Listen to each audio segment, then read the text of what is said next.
আমি অনেক মানুষ দেখছি যে টাকা হলে তার নিজের লাইফস্টাইল পরিবর্তন করে, একটা ভালো একটা গেটআপে চলতে চায়। প্রিয় ভাই, আমি তোমাকেই বলছি, টাকা হলে নিজের লাইফস্টাইল পরিবর্তন করা উচিত না। টাকা হলে নিজের মনকে বা নিজের ব্যক্তিত্বকে পরিবর্তন করা উচিত।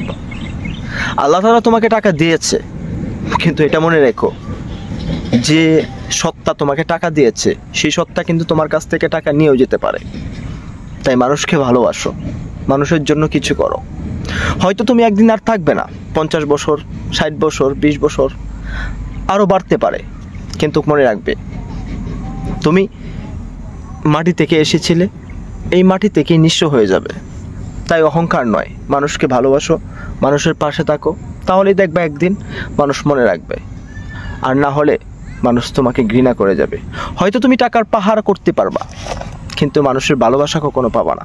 কারণ একটি কথা মনে রেখো, মানুষের ভালোবাসা টাকা দিয়ে কিনে পাওয়া যায় না।